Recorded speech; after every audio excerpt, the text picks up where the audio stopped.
Grab a cup of tea or a glass of wine and tune in for inspired conversations with publisher Linda Joy. On Tuesdays at 2 p.m. Eastern, Linda creates sacred space for leading female luminaries, empowering authors, heart-centered female entrepreneurs, coaches, and healers.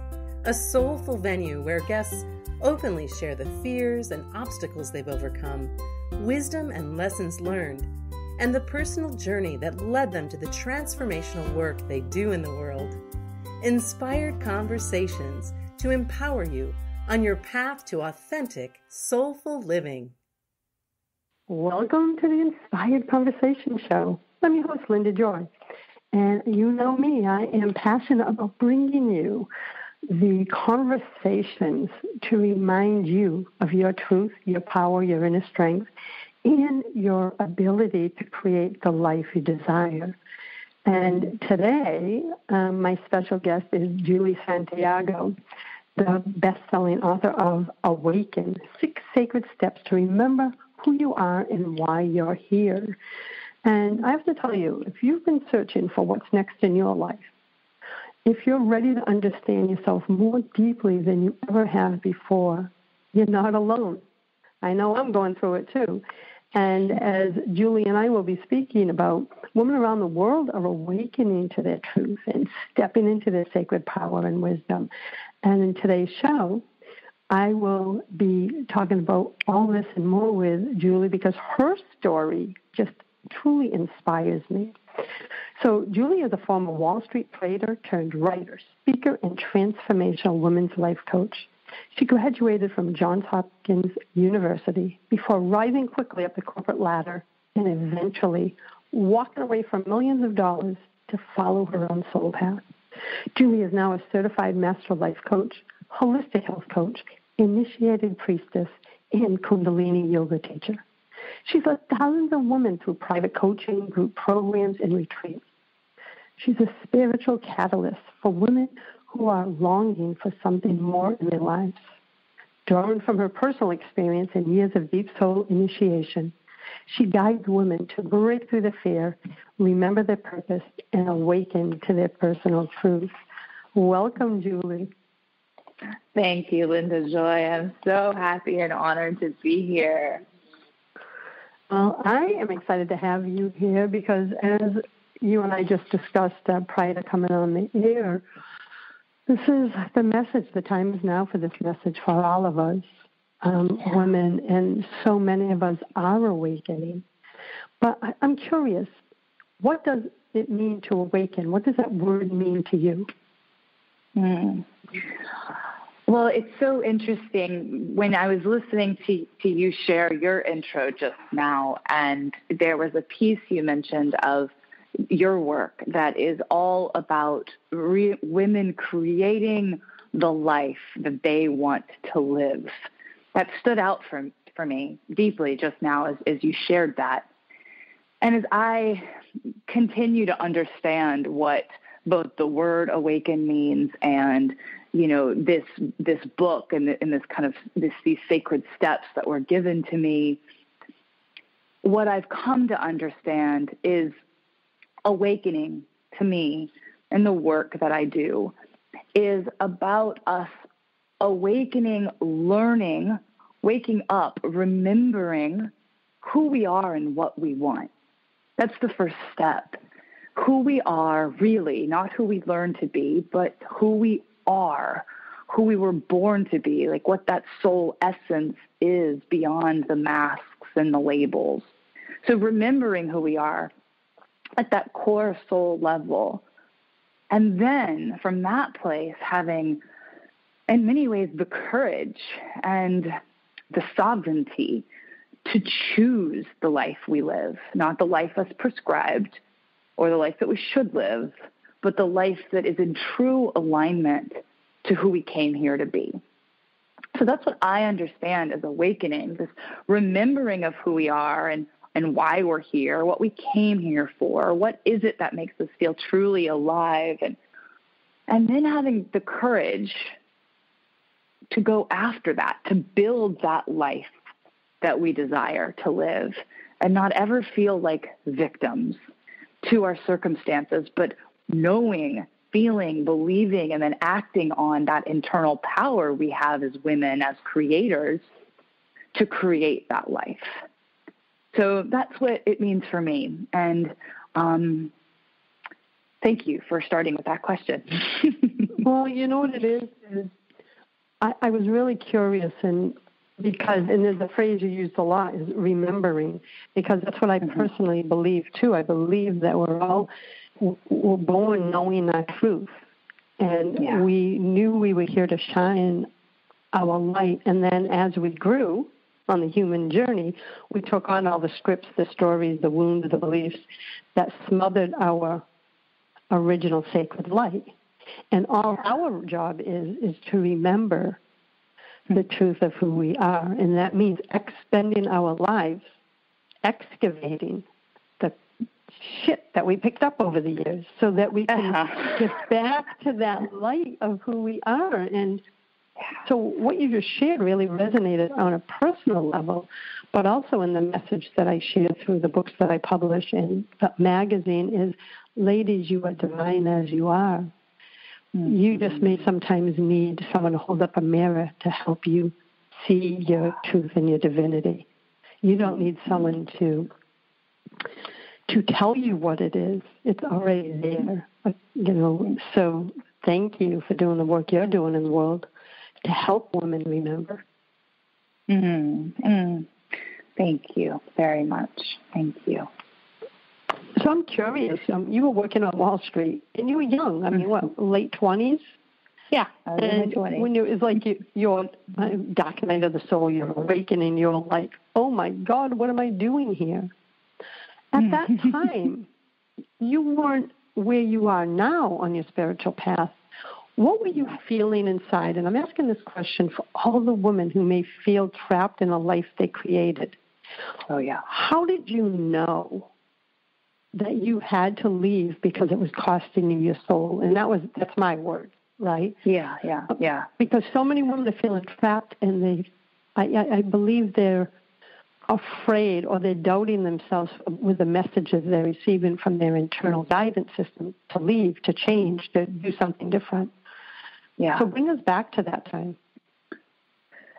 Yeah, that's such a beautiful question, Linda Joy. So I wasn't aware. I think this is the first piece. There's a couple of different phases in this process, and I'll just talk about the first two, because the first one was that I couldn't name what was off. On the outside, life looked great. It really did. And in some ways, it felt okay too, right? I think one of the things that I know in my own work and in my own life is that we women get really good at pretending.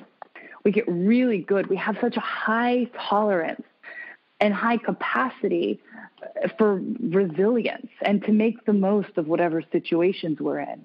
And it's one of our greatest gifts as women. And it can also be a tremendous downfall, because it can mean we're not being honest with ourselves about our lives. So the feeling for me at the beginning was a phrase, there has to be something more. That was the phrase that I kept hearing again and again. Like, I would look around and I'm like, this is it? There's no way. Like, this is it? This is what I worked so hard for. This is what people say is, I'm going to put quotes around success or the dream or the end goal. So there was this feeling of there has to be something more. And what was interesting is I wasn't connected to my own spirituality. I wasn't really connected with anyone else who was on any type of spiritual path.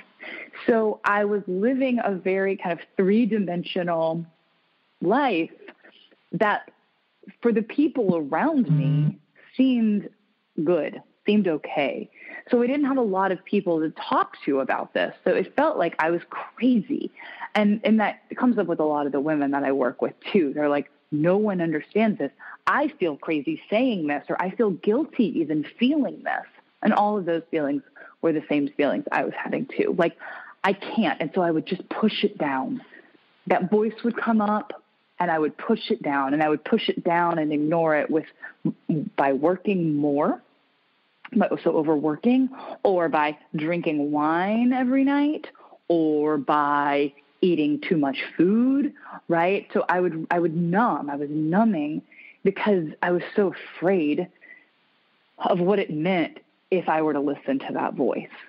So that was really the first phase of that for me. It was hearing that voice. There has to be something more. This is not it. Everybody's crazy. You're crazy. And then ignoring it. And then the second phase is my body finally would not let me keep pretending that the life I was living was the life I was supposed to be living, or that I wanted to be living. We can just get rid of supposed to, but that I wanted to be living. I had ignored it and ignored it and ignored it. And eventually, life was whispering and whispering and whispering. And then it started yelling. And so like many women, I think our bodies usually wake us up in some capacity if we're really strong-willed, and our bodies end up giving us feedback. And so that's what happened for me. I started getting sick. I herniated some discs. I was having unexplained digestion issues. It was like thing after thing that couldn't be explained. I'll put quotes around that, medically. But it was simply my body telling me that I couldn't keep ignoring what was true for me.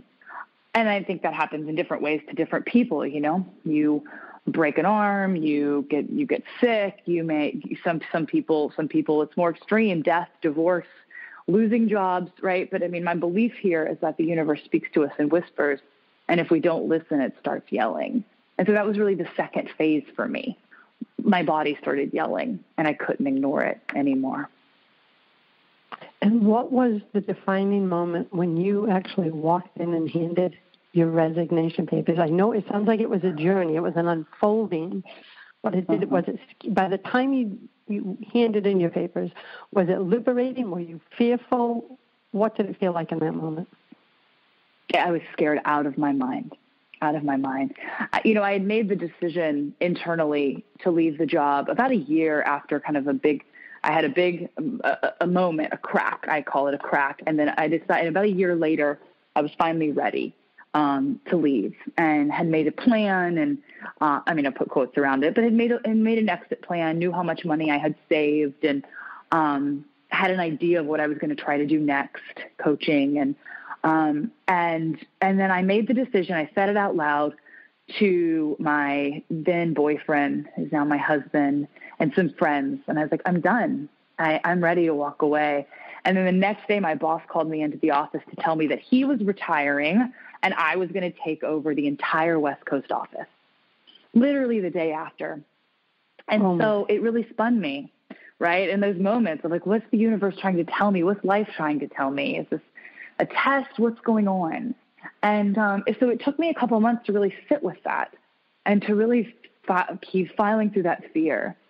And then 2 months later, I was like, this is non-negotiable at this point. I can't keep doing it. And so it was really ungraceful, Linda Joy. That's the truth of it.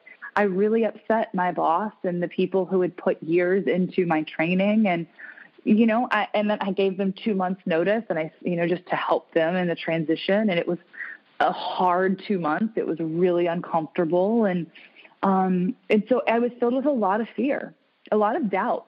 It's not like I made the decision and I was 100% sure it was the right one. I was 51% sure I was making the right decision, but that was enough to carry me through.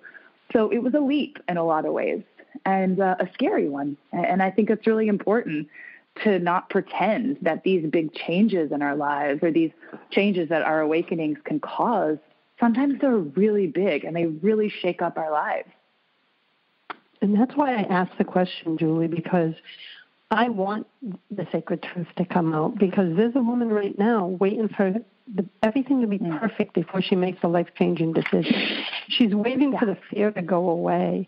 And I know from the times I've stretched myself, which I've done many times, the fear doesn't go away. But the cost to your soul of staying and playing small or living inauthentically is costing you too much. So thank you for being so open and honest that it was scary, but you did it anyway because the cost of staying was affecting your health, spiritually, emotionally, and on every level. Yeah. And that's why I wanted to ask that question, because we don't want to cover that up, because if a woman listening right now who in her soul knows she needs to make a change in her life, whether it's leaving an unhealthy relationship, a job, career, whatever. Mm-hmm. And I think sometimes, I know I did this in my younger years, I thought, well, if I'm fearful, that means it's not the right decision.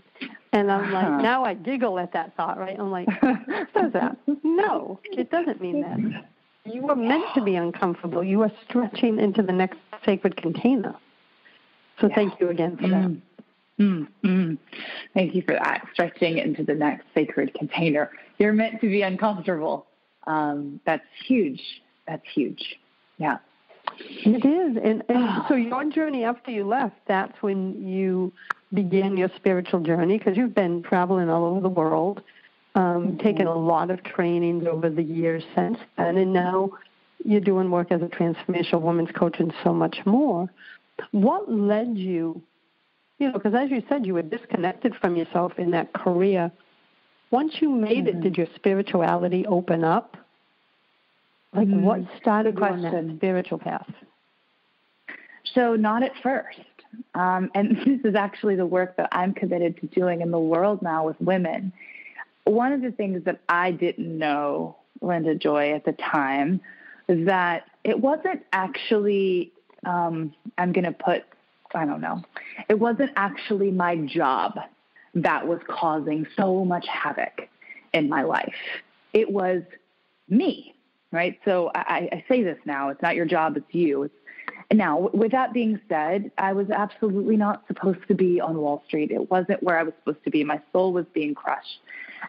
However, I had to take a look at all of my own internal patterns and qualities, defects, really, in some ways, if you would even say that. My stuff, my patterns that got me into working on Wall Street, overgiving, overachieving, overfunctioning, all of that, stuffing down my feelings, because quitting the job wasn't the solution. Luckily, I quit the job and then had the space to do the healing. But what happened for me in the year after leaving the Wall Street job is I just became a Wall Street version of a health coach. My transition out of Wall Street, I began to connect my own mind and body and found this kind of holistic health coaching program. And that is what I thought I was going to be doing. Of course, I didn't care about that in the long run. I wanted to do the deeper soul healing work, but I didn't know that. So I think that's one of the things, just to speak to what you were saying, is we think the fear is going to go away or the path is going to reveal itself all at once, and then we're going to take that big leap or that step. But that's not the way that it works. We get the information for the next step, and that's really all. So I got the information for the next step, which was holistic health coaching. And so I became a Wall Street version of a holistic health coach, meaning I was still working 12 hours a day and super stressed, and I brought myself to the next phase of my life, as we do. Wherever you go, there you are. And so for about a year, I was still in these same patterns, just repeating them unconsciously. And about a year after I left the job, I found myself in the exact same space, being like, are you kidding? This is not it. This is not it. Like, there's got to be something more.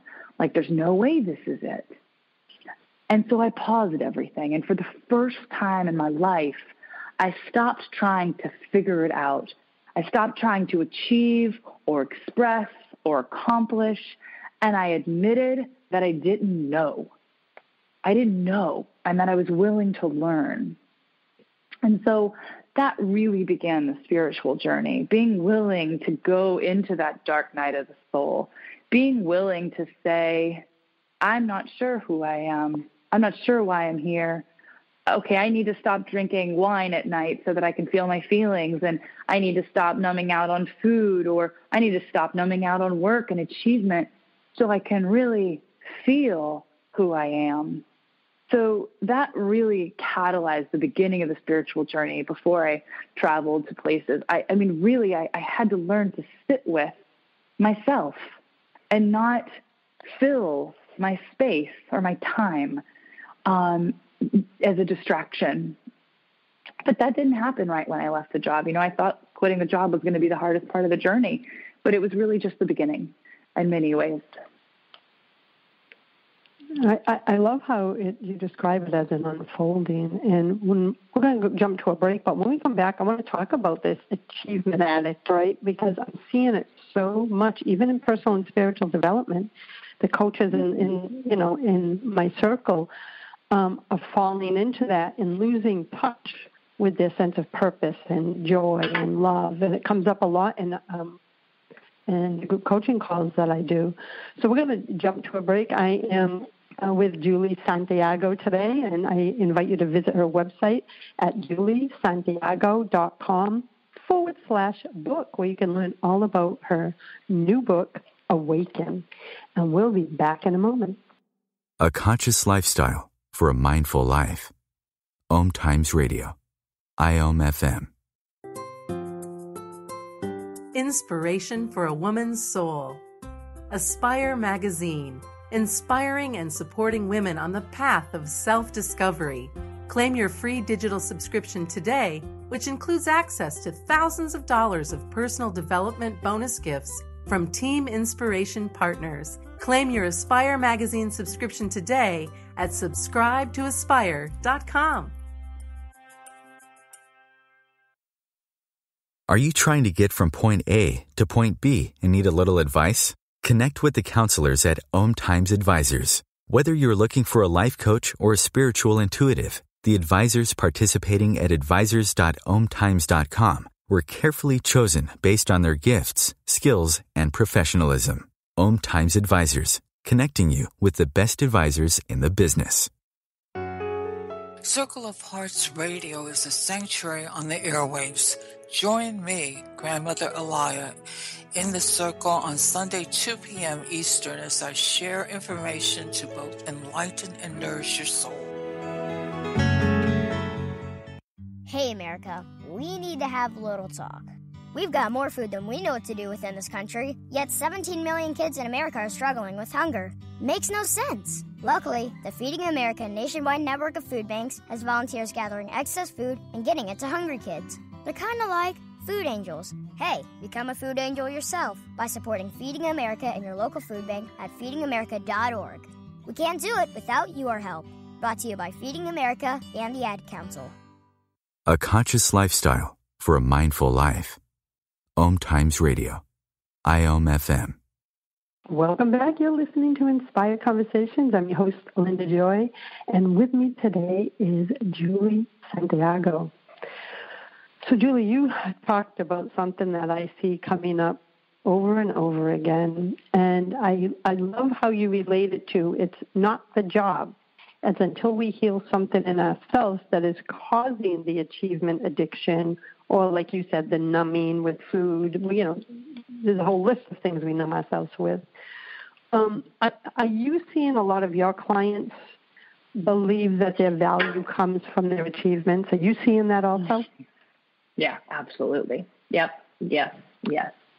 And there was something you said earlier where you said, and I thought it was just so insightful of the awareness you had in yourself when you realized it's not the job. There was something in you that was wounded that believed you had to do 12-hour days, whether it was as a holistic health coach or a, Wall Street on Wall Street. Mm-hmm. Is that what you help women with now in your coaching practice, is learning to help them decipher the voice of their soul from this old wound that is causing that? Mm-hmm. Yeah, it is. It is, Linda Joy. And what's so fascinating is I really have finally understood. I mean, this is talking about the unfolding. It has just been in the past, I would say, 2 years I've been working with professional corporate women, like in this achievement addiction thing that they don't even know they're in. But it actually hasn't been as clear to me since the release of the book the book really closed a chapter for me.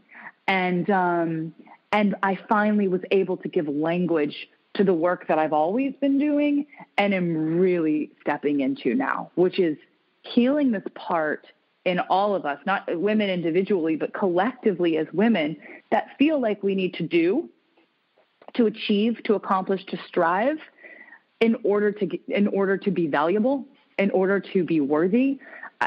So many of the women that I work with who are such high functioning achievers in some way, who have so much success, there's a wound somewhere where we learned that we weren't good enough.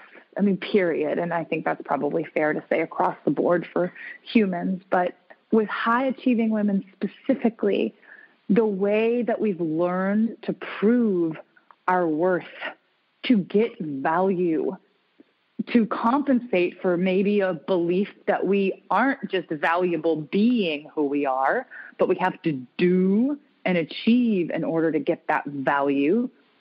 And that's what leads a lot of women to high-functioning jobs of, nothing's ever enough. 12 hours isn't enough. I work 12 hours and then I go home and I feel guilty. And it's that super mom syndrome in some way, or superwoman syndrome, that nothing's ever enough. And if we're operating and living life from that wound of not enoughness, nothing will ever be enough. No amount of work, no amount of accomplishment. It's why it's like a carrot that dangles in front of us. We achieve one thing, and then we immediately go on to the next and the next. And it's this hamster wheel, and nothing's ever enough until we really heal that part of us that believes we're not enough. Well, you're hitting home for me. I'm 56 now, but when I was in my 40s, I had another business, retail store. It's exactly how I felt. I had gone from welfare to opening my own business and kept it for 10 years. But through that 10 years, and that was in the 90s, I won all kinds of business awards, donated my time to women's shelters. But going back to what you said earlier about your body knows the truth, that's what I was ignoring, the signs. And so I was getting my value and my worth from these outside pats on the back. And when you said Superwoman, they had written an article about me back then. Superwoman's cape must have been behind the door because a local magazine followed me. And this was my awakening, Julie. They followed me for the day, wrote that article. And everyone else was excited when the article came out. And that was the title. And I remember everyone congratulated me, and I'm trying to get to my office at the store, right? And I locked the door when I got in there. And I dropped to my knees and said, oh, my God, I'll never be able to take this cape off now, because they labeled it. And I had been ignoring my body, continued to ignore it for 5 months, and had a mini stroke at 40 years old. Now, I share that because it ties in everything that you just shared of what we do to ourselves to smother our truth, to smother wearing the Superwoman cape where we feel that we have no value without the outside success. And it's been a journey from 40 years old to 56 to heal that wound that you just so beautifully shared about. And I shared that story because there's another woman who is not listening right now, who is refusing to let go of that cape, right? And you and I know that her value is not in the cape. Her value is in the essence of who she is. Okay, I just want to repeat that back. Her value is not in the cape. It's in the essence of who she is. Our value is not in what we do. It's in who we are. Yes, and that's why I do what I do in the world with Aspire Mag, the books, the radio show, and all my other brands goes back to how we started this conversation, and the work you're doing in the world is help women remember the truth of who they are. Right? So that's why I get so excited when I meet someone like you doing this extraordinary work in the world. I'm like, oh, yes, I'm going to get her on the show. Because how you show up in your work with such truth, authenticity, and vulnerability, and sharing in such an open way about your journey. I know that there's women who are listening today going, okay, it's okay to be afraid. Like, you're speaking to them right out in a way that they need to hear it from someone who's lived it. And I love that you don't hide the journey, the painful parts of the journey, because we're not doing a service to other women if we hide. We're not. If we hide it. Mm-mm. I agree with that so much. I think that's part of what's happening in the world right now, right? This surgence of women's circles and even professionally lean-in circles, just so many different ways of women being honest with each other for the first time.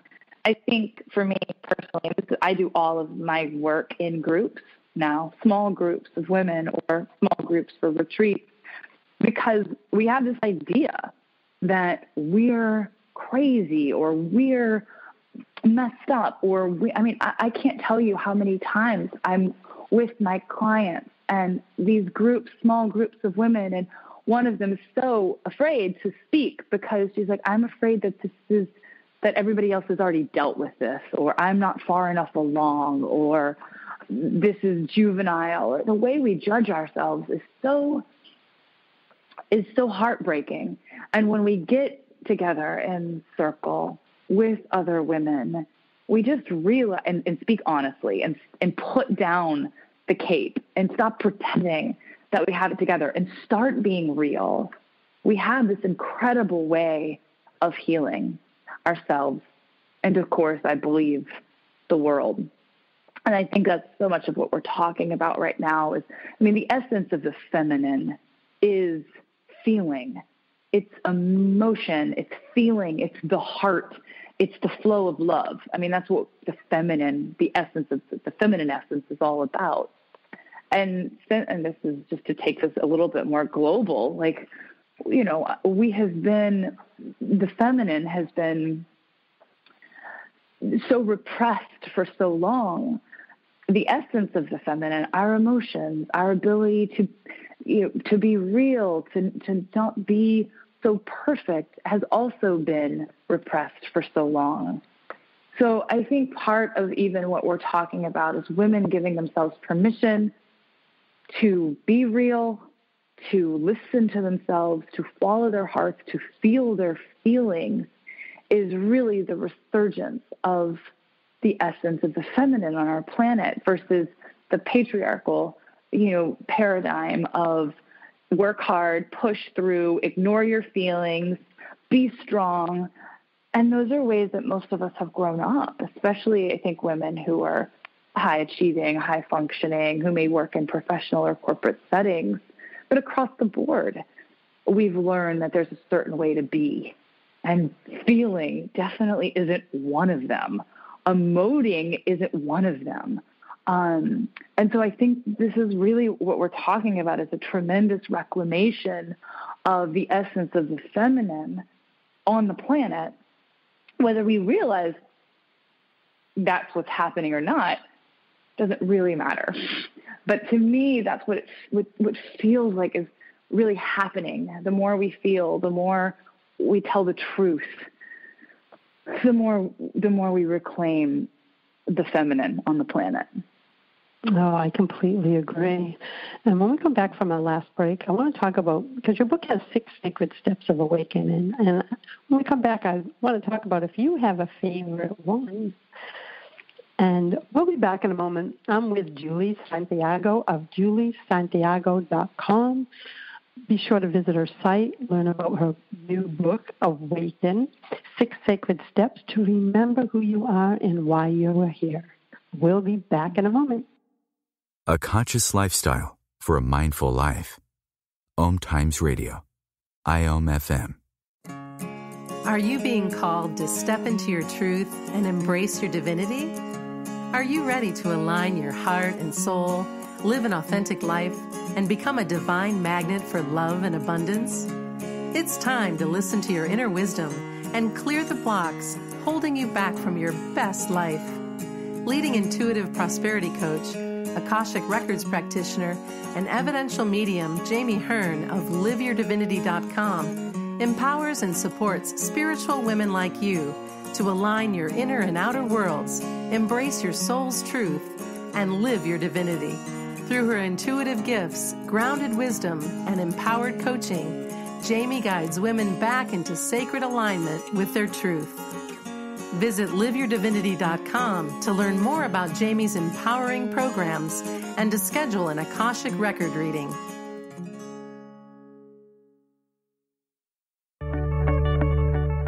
Do you have time to read that inspiring book or that blog post you've been meaning to get to? In your busy world, how do you improve yourself and keep your life going? I'm Lisa Kay, and my Between Heaven and Earth radio show can transform your life just by listening. Be uplifted with inspiring topics, positive stories, and ideas that really work. Between Heaven and Earth Radio is conscious living for your soul, every Wednesday at 4 p.m. Eastern Time. The number one reason girls drop out of school in sub-Saharan Africa is lack of access to feminine hygiene products. The Pads for Schoolgirls Project, an outreach of Humanity Healing International, is changing this paradigm by setting up sewing programs at schools, teaching girls a vocational skill, while producing the reusable pads that help keep them attending classes. The girls pay it forward by making and giving pad kits to other girls in need. To learn more, visit humanityhealing.org. Humanity Healing is where your heart is. This is OTR-FM, part of the IOM radio network.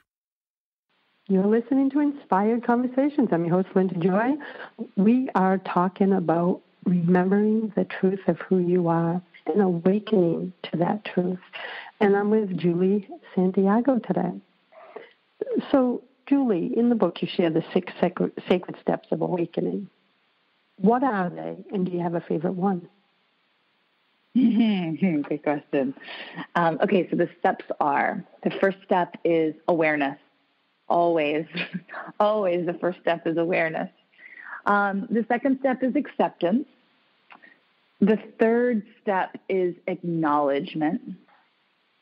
The fourth step is appreciation. The fifth step is action. And the sixth step is allowing. So each of them really is a step on the awakening journey. Of course, I didn't realize that I could categorize steps until I was well on the other side of my initial awakening. And then I was witnessing these patterns emerge with all these women. The first thing is we become aware of what's working and not working in our lives. And we are honest about it. That's the first step. I would say that my favorite step, even though it's the hardest and it's the one that used to be my least favorite, is the second step, which is acceptance.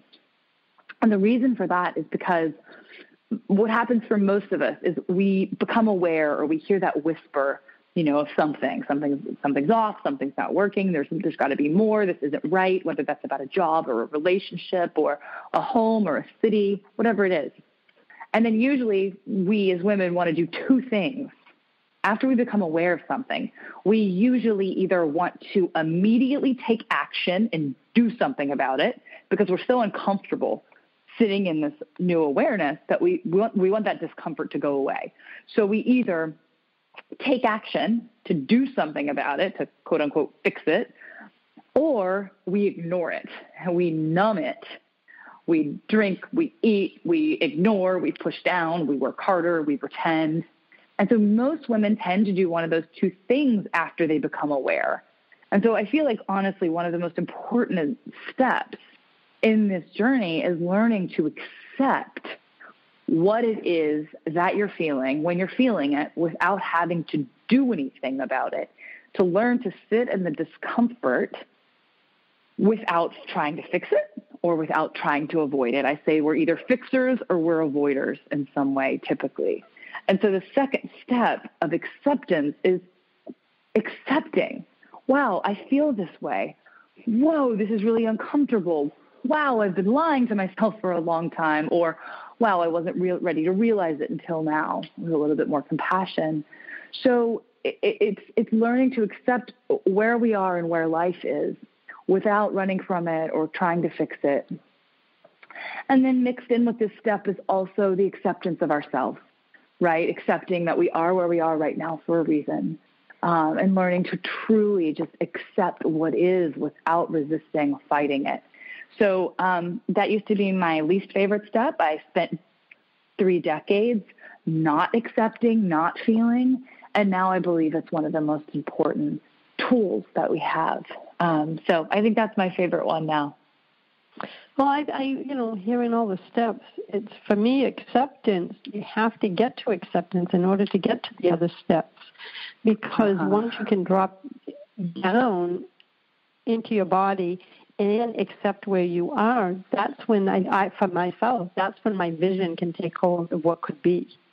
But if all my energy is going to fighting what is, or the things I don't like, then it's pulling energy from my joy, from my happiness, from my envisioning. So I would have to go, that one's a big one. That one really resonated with me. And allowing, it took me many years to be able to allow and to receive, because I was the giver. So that's another one that, as you went through the 6 steps, that really spoke to me, because we have to allow ourselves to receive, allow ourselves to trust ourselves, right? So those are the 2 that really jumped out, and I said, oh, yeah, I remember going through those apart. So as you said them, it all made sense. Like I could, as you named your 6 steps, I could see that the times in my life that I've gone through them, right? Through a situation. So those are, thank you for sharing them. And I invite everyone, please go to juliesantiago.com/book so you can grab a copy of Awaken. It is, the time is now. I really believe we're all being called to shift. And, there's so many in my circle, and I'm blessed. I serve a lot of heart-centered spiritual entrepreneurs through my coaching and through my marketing services, which use love-based marketing. And the one thing I'm hearing over and over, especially I'd say the last 8 months, Julie, is they're feeling on a deep level that the time is now to shed the stories, the beliefs, the things that have been keeping them hiding in their own lives. And they feel uncomfortable. And this conversation today, which I can't wait to share with everyone, is going to say it's going to remind them it's okay to be uncomfortable. Yeah. You're on the right path. Just keep following the whispers. Don't fight the discomfort. And I'm in it now. I'm transforming my whole business. And I'm following the calling, and it's very uncomfortable. I'm hosting my first live event called Sacred Visibility Live in November, and I'm like, what am I doing? And at the same time, it's exciting, and I know it's what I'm meant to do. But for everyone listening, I'm stepping out of my comfort zone, just like Julie has, just like maybe the listeners have. And I'm uncomfortable on some days, and that's okay. I've had enough life experience to know that through my discomfort, something extraordinary is waiting on the other side, because I'm trusting my soul, I'm trusting my vision, and I couldn't live any other way now. Yeah. Oh, I love that you said that so much, Linda Joy, that this is an evolving process that never ends. And I think that is part of the sacred step of allowing. I say this in the book, that this is actually the step we spend most of our time in, right? We go through these steps, and then we sit in this last sacred step for some time, learning to allow, right? Integrating. And then eventually we're called to begin this whole awakening journey again. Like what you're saying, there's an awareness that something wants to shift in your business. You go through the 6 sacred steps again of awakening to what's next. I'm in the exact same position in my own life. And I think that's, so not regarding business, but around starting a family. And so I too, and I think this is so important, to know that this isn't a one-time thing. I say this in the book as well. We don't awaken once. We are awakening time and time and time again, sometimes small little awakenings daily, sometimes big ones every maybe season or couple of years, right? Or decades, however it works. But women are always changing, period. And so if we are living truly in attunement and alignment and listening to our soul, our soul isn't going to stay in the same place forever. So it works for a little while, and then we get called to something different, to something else, to keep growing and changing. And it doesn't mean we're doing anything wrong. And it doesn't negate everything that we've done up until this point.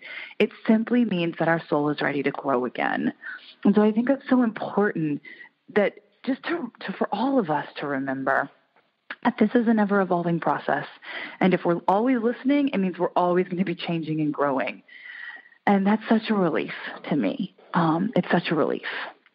It is. And I tell my tribe, there is no there.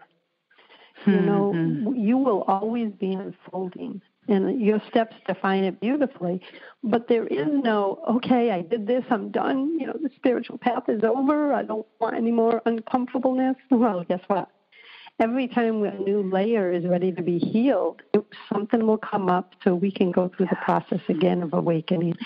And I honor and cherish that now only because I've been on this journey since 91, and I know that every time another layer comes up, like I'm living right now, right?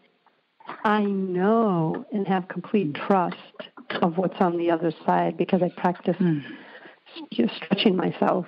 So that's what the 6 steps mean to me. Is it's an unfolding. It's constant. It isn't that you go through the 6 steps and you're done. We're never done. Right. Not as long as we're in a human body.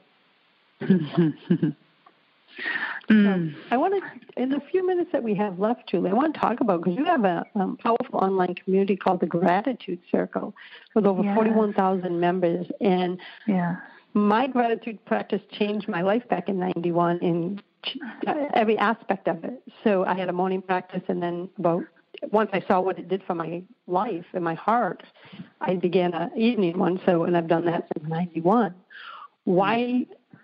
How has gratitude been such a part of your life? Yeah. Well, gratitude for me, actually, the practice began when I was still working on my Wall Street job, and I was struggling with depression and, some minor forms of addiction, right? And I was super down all the time. Now, I have a very firm grasp on reality. I've traveled all over. I've volunteered in very, very underdeveloped countries and communities with children. I know how good my life is. And yet, and even during that time, I knew how good my life was, objectively, all of the gifts. And yet, I couldn't feel them because I was so down. I was so focused on all of the stuff that wasn't working that I could not receive all of the beautiful things that were. I didn't know that, but I knew that there was some part of me that couldn't let in the gratitude, couldn't let in good, because I was so focused on the bad. And so for me, while I was still working in my Wall Street job, I had heard about the practice of writing down 3 things you're grateful for every single night, right? I mean, at this point, it's pretty cliche, right? It's like a very common thing many people who are on the self-development path know about. But having worked on Wall Street, I was like, this seems revolutionary. Okay, I'll try it. And I sat down the first night, and the only thing I could write was, I'm grateful for my family. It felt so trite. It felt so meaningless. It felt empty. It was literally the only thing. I'm grateful for my family. And then every single day, at the end of the day, I started trying. And then the list would get longer at night. And then what happened is, before I realized it, during the day I was looking for things to be grateful for so that I would remember them at night. And then before I knew it, not only was I writing things down at night, but I was just walking around saying to myself, I'm grateful for this. Wow, thank you for this. Wow, thank you for that. And honestly, Linda Joy, it was part of what catalyzed my awakening into both the health world, my health falling apart, the awareness that it was time to leave. It's really what pulled me, I think, out of the darkness. And I deeply believe in some ways we have to master what's in front of us before we graduate to what's next. Yeah. And I think part of my lesson at that point in life was being able to find joy, to find happiness, to find contentment, no matter where I was or what I was doing, no matter how objectively off it felt. Can I still be appreciative for what is working? And so that catapulted so much for me, 9 years ago. And then about 4 years after that, found Kundalini Yoga, started practicing things for 40 days, which is about the time that they say it takes to change a habit, and started the Gratitude Circle, originally as a 40-day gratitude circle. And then it just caught on. And so now we have it, year round, and every year, usually in the U.S. between Thanksgiving and Christmas, or the end of the year, I should say, we practice for 40 days straight, where you come to the group every day for 40 days and write something you're grateful for. And I have watched people's lives transform. I mean, depression, anxiety, lifted, relationships, marriages saved. It's just been really incredible to witness on a global level, on a global community level, how this can work when it's done consistently. So, well, yeah, I have to tell you, beautiful. Your journey of why you started your practice, the thoughts you had when you first started it mirror mine exactly. So I get it. Mm-hmm. I believe in the power of gratitude. It's changed my life. I'm now teaching my granddaughter, who's going to be 7. I taught my grandson. Yeah, and to me, it shifts everything. And in the last moment together, I just want to say thank you for having the courage to transform your life and share your teachings with women around the world. This is what we're all being called to do. And I invite everyone again to visit Julie at juliesantiago.com. That's her website. And for her book, just go to juliesantiago.com/book. Julie, I want to thank you again for being here. Thank you so much for the opportunity for this conversation. It was so beautiful and a joy. Thank you. You're welcome. And to our listeners, until next time, choose joy, choose love, choose happiness. I'll see you next Tuesday at 2 p.m. Eastern Time on Inspired Conversations. Thanks for listening to Inspired Conversations with publisher Linda Joy. Join our sacred space every Tuesday at 2 p.m. Eastern and meet leading female visionaries, empowering authors, heart-centered female entrepreneurs, coaches, and healers. Inspired Conversations with Linda Joy is a soulful venue where guests share the obstacles they've overcome, along with wisdom and lessons learned on their personal journey that led them to the transformational work they do in the world. Inspired Conversations to empower you on your path to authentic and soulful living.